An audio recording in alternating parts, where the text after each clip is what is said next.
Hey everybody, it's Jay. Welcome back to my channel, where we discuss the popular culture of the 70s, 80s, and 90s. I think most of you know by now, my favorite format for collecting anime back in the day was LaserDiscs.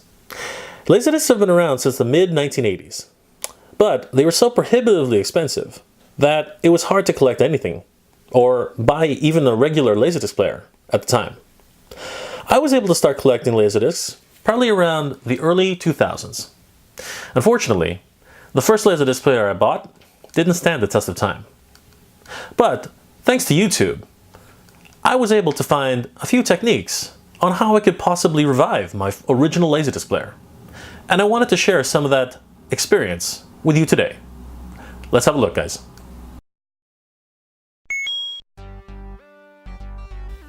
Okay guys, so this is my Pioneer CLD-2090 LaserDisc player. You probably heard me mention LaserDiscs a bunch of times in my videos. I love this format.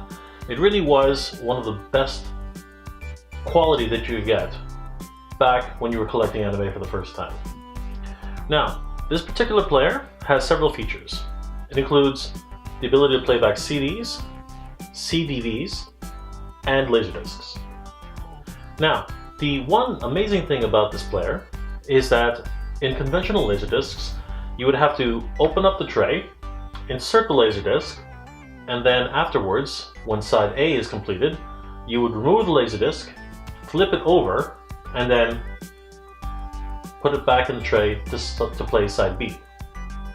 For this particular LaserDisc, it has an auto switching feature, which means that once side A is completed, side B will be played automatically. Now, I'd love to show you this feature. The only problem is we have one issue. Back in 2003, when I bought this machine, it was working perfectly from the gentleman who had sold it to me on eBay. But a few years later, after I had been working and I didn't have time to pursue my LaserDisc hobby, I pulled out this LaserDisc player to try and watch another one of my collections. I would say this was about 3 or 4 years later. This was what happened.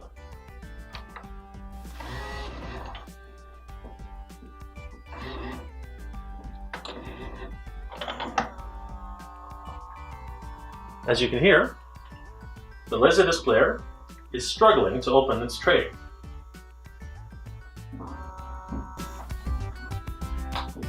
Now obviously, I'm no technician, so I pretty much said, I have a second LaserDisc player, not nearly as feature-ridden as this one, but I decided to use that instead. I always intended to get this fixed, but unfortunately, I let it idle for too long. And now, most of the shops who do repairs are way out of my price range in order to get this thing fixed. So, I happened upon a YouTuber called TechMoan, and he reviews old technology from back in the day. One of his videos covered an interesting player which actually used vinyl to play back video. In that video, he explained how he repaired this unit. And I'm going to try and use the same techniques to repair my LaserDisc player. Let's take a look. Alright, in order to find out what's going on, we'll have to open up the cover and see what's happening on the inside. So I've already removed all the screws. Let's just lift up the cover and find out what's going on inside. So when you take off the cover, it's pretty interesting what you see on the inside here. This here seems to be the mechanism which picks up the LaserDisc and actually puts it up and down. This, believe it or not, is actually the rotator for the LaserDisc laser. I'll show you that later if I can get this thing to work. Right now, no matter what I do, it doesn't want to turn. There's a lot of PCB boards here, some controller boards as well, but we're definitely not going to be touching any of those. I took TechMoan's advice and took a look at some of the capacitors and resistors, and none of them seem to be exploding or bubbled up, so it looks like we're pretty good in that department. The real disconnect seems to be pretty much right here. So let's take a look at what happens. when I hit the power on switch, you can see, I'm not sure if you saw that, but right at the bottom there, you can see the laser moving up and down the track. But the problem comes when we try to eject the disc. So let's hit open right now. As you can see, this whole mechanism seems to be straining or not moving at all. I figure that this here is the actual culprit itself. Now, if we look at TechMoan's videos, we can find out that it seems to be probably related to the actual mechanism here, which I suspect is going to be a greasing problem. So before we try anything else, let's see if our theory about this piece holds true. Ideally, if I'm able to get this thing moving across the track, we should be able to see the actual LaserDisc tray open. Who knows? It's all trial and error at this point, guys. Let's see what happens. So let's power on the unit. So let's try it again. Open and close. Push it along.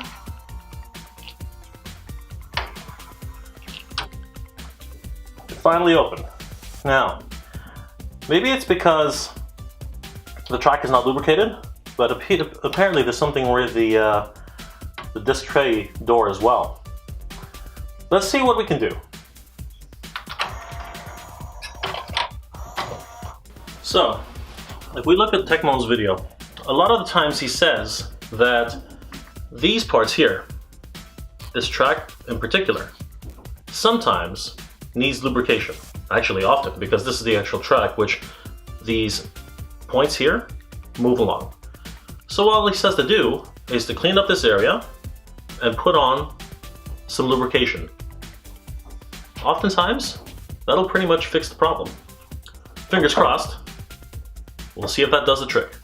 Alright, so before we get started on the fix, let's have a quick look at what happens when we try to insert an actual LaserDisc into the unit. Now, I just happen to have my greatest love songs karaoke LaserDisc here. As you can tell, I'm really attached to this. It's one of my favorites. And if it gets stuck or broken, well, unfortunately, I'm gonna cry. So, let's start off with opening the disc again. The unit, I mean. Second time's a charm.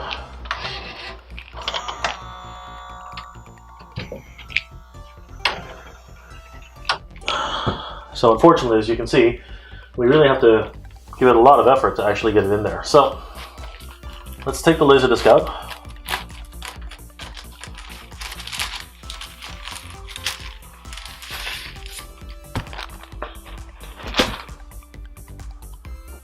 Love Songs Volume 6.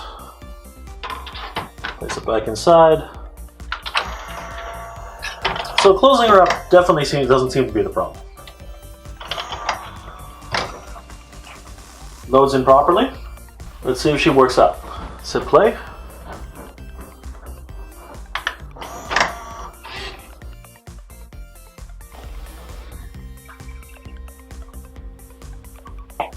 She spins up just fine. And according to the counter there, she is spinning up.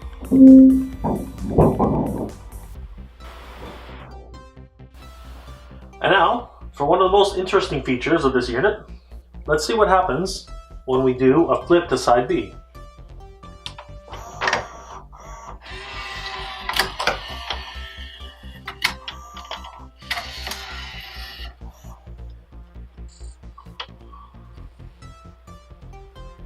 Quite interesting. Now, I know you're going to want to see exactly what happened, so let's take a look. So, here we are. As you can see, the mechanism for changing sides is located at the back of the unit.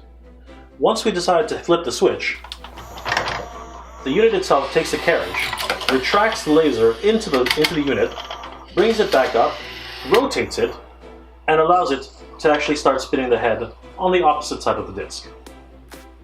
When you think about this, it's quite a feat of engineering. So many things are going on, but if you really think about it, so way things can also go wrong.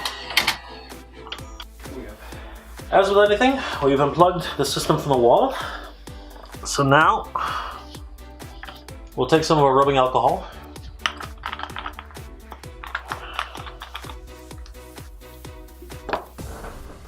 Grab one of our Q-tips.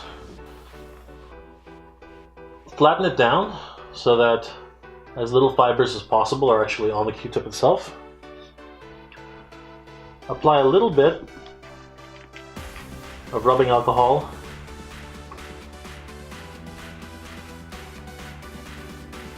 onto the Q-tip itself.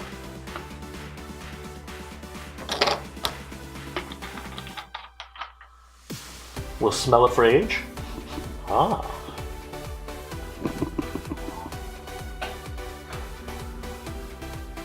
$1992, very good year. And we'll just slowly come in and we'll clean up this section here. As you can see, a lot of the dried up grease has gone yellow over time. Now the grease that's supposed to be used in here is actually white. And when it goes yellow like this, it's pretty much hardened over time. So it's best to get that all cleaned up.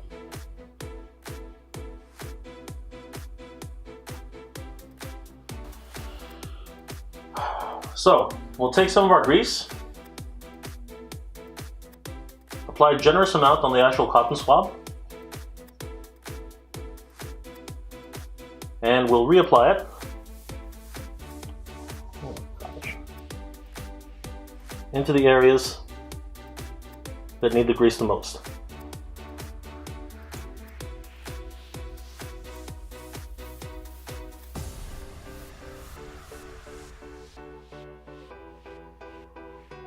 Particularly the cog itself. Try to get that well greased.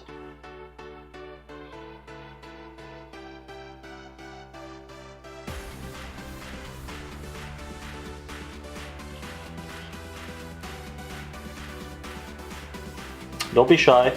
Make sure to apply as much as you can. And do the same thing with the other side.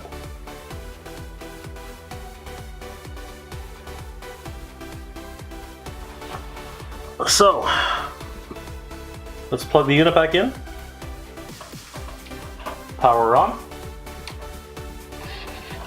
And let's see if that did the trick.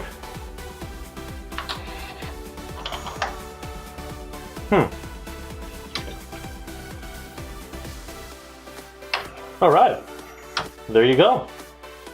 So, it wasn't exactly a perfect movement, but that's probably because we still need more lubricant on the cog itself, right here.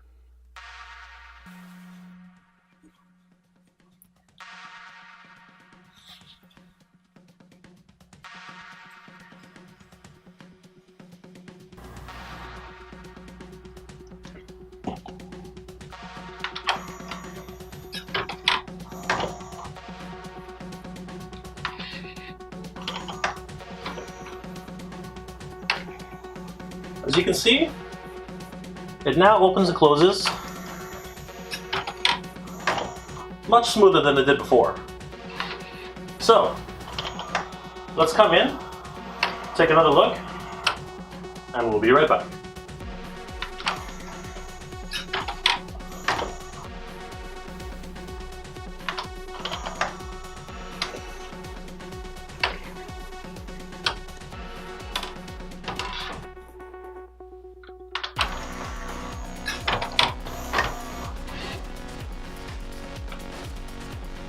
I think I really should mention now that it really is amazing to see technology this old working. There's so many different parts and moving things that are happening. The engineers who were working on this were really something, especially when you consider the mechanism which is used to spin the LD.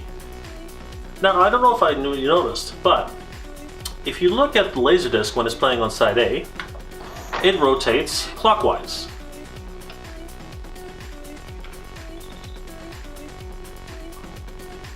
But if we stop the LaserDisc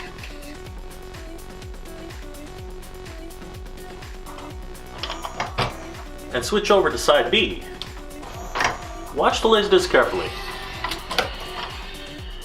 It spins counterclockwise. Just incredible. I really could watch this all day. The way the mechanism just unloads, retracts back into its bay, and resets back to side A. It really is incredible.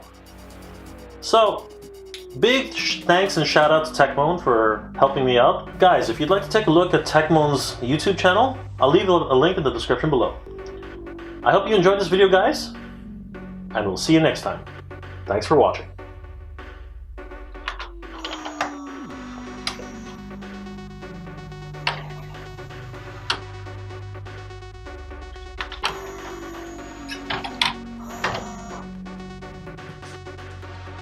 If you enjoyed this episode, please click the like button and consider subscribing to my channel for more reviews like this one. And as always, thanks for watching.